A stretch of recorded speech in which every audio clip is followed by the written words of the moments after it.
Hello, everyone, and welcome to another edition of Football Palestine Extra, where we break down everything that's happened this week in Palestinian football and give it to you in this nice condensed video and audio podcast format. Just a reminder, you can listen to all the episodes of Football Palestine Extra on Spotify. If this is your first time here, welcome. We got a lot of new visitors, a lot of new subscribers following Palestine's historic 1-0 victory over Qatar in the FIFA Arab Cup opener. We're going to talk about that, and we are going to preview the Tunisia game tomorrow.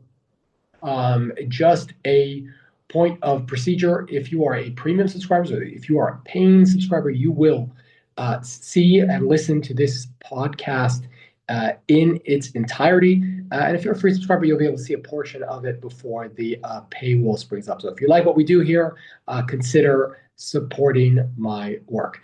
Okay, so let's break it down. Let's break down what happened against Qatar because I think the best case scenario when we saw this group, we said, yeah, maybe draw against Qatar, lose against Tunisia, beat Syria, and maybe the 4 points will be enough. Like maybe you edge it on goal difference to get you through to the group. But, I think it was fair of most pundits to say that Qatar, as the hosts, were the favorites in this game and to get out of the group.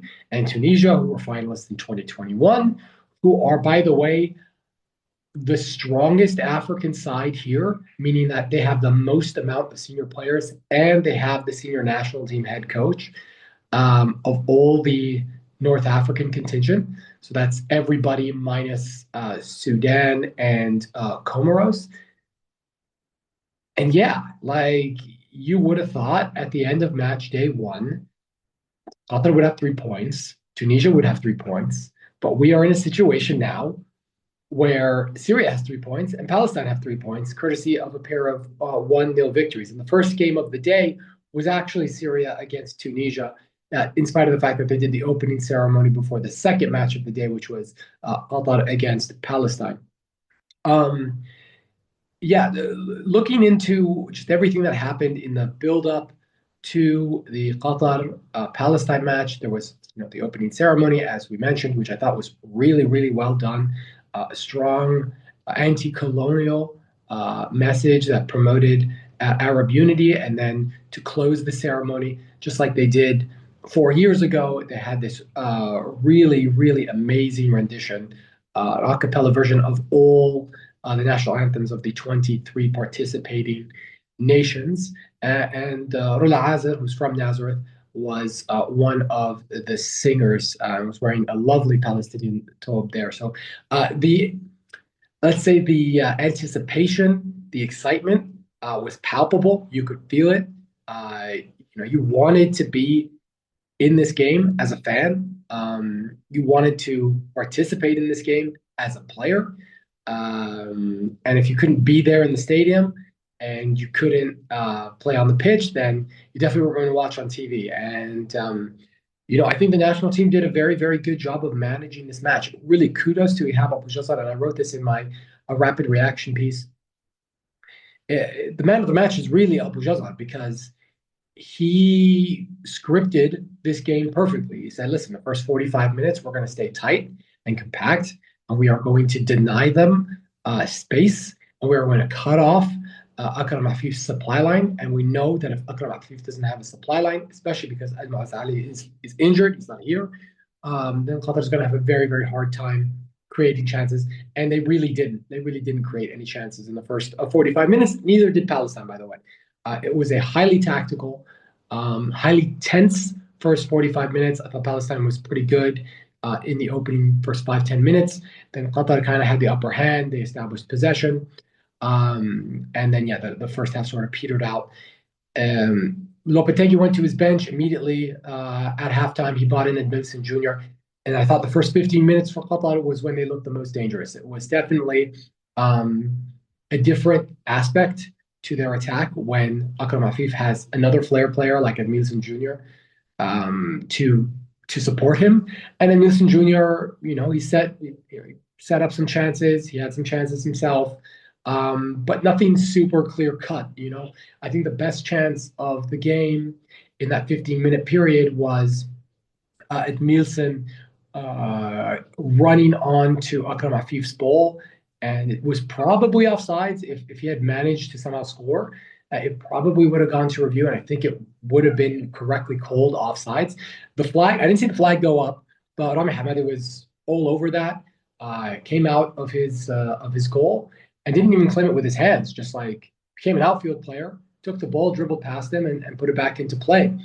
Um, and then really what changed the game was on 60 Minutes, he had Abu Jazar had the mother of all trump cards, as I said in my match report. He had Ade Dabbar, and he put him in. And Amit Sawafta as well, I would have never thought could have impacted the game so much. But he did. He came in, he played deeper than Mustafa Zidane, but he had some really good outlet passing. Palestine started to look dangerous. They started creating chances. And, like he then gambled even more because one of the other substitutions that happened is Amit Bahajna got picked up a knock. And on the 75th minute, he threw on Khalid Mabris. So all of a sudden, you're thinking, okay, well, you've taken off the likes of Amit Bahajna and Emilio Saba. You've bought on Adi Dabbagh, Khalid Mabris. Ahmed Al came in there. Off came Tamir Sliam. But still, you're talking about Mahajna and Saba came off for Khalid Mabris and Adi Dabbagh. And Ahmed Al had a chance that he skied. By the way, if you haven't, check out the interview we did with Ahmed Al yesterday. He said he missed the chance of the game. That was after Zaid Qumbar did a really good job to get his head on Wajdi Nabhan's cross. It fell to Ahmed, and he just took it a little bit high, and he skied it. Then Wajdi Nabhan again, turning provider, and put in a wonderful cross for Zaid, and it just hit off his knee. Khalid Mabris had a chance as well. Adi Dabbagh had a chance before all of this as well. Khalid Mabris' chance was blocked. Adi Dabbagh put it just wide of the far post. We had these four clear-cut chances. Meanwhile, Qatar did have possession of the ball. But as far as chances, Mohamed Montari had a header that Rami Hamadi saved with relative ease. It's his 30th clean sheet in 61 appearances, 61 official appearances with the national team. But I don't think he had to do much to earn it. And when the game was petering out, you had a feeling that this was going to be the same old story for Palestine, which is you go up against a strong team from West Asia, a team that has more plaudits than you, has more titles than you. Qatar are back-to-back Asian Cup champions, back-to-back World Cup finalists. They qualified for the first time on merit.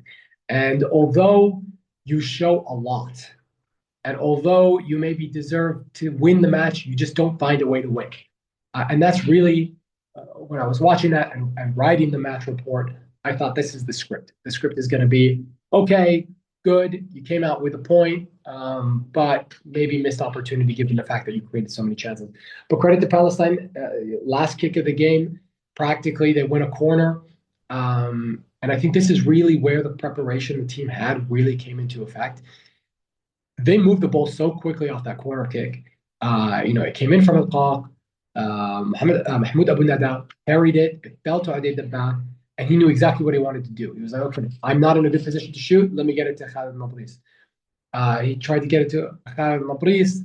It was kind of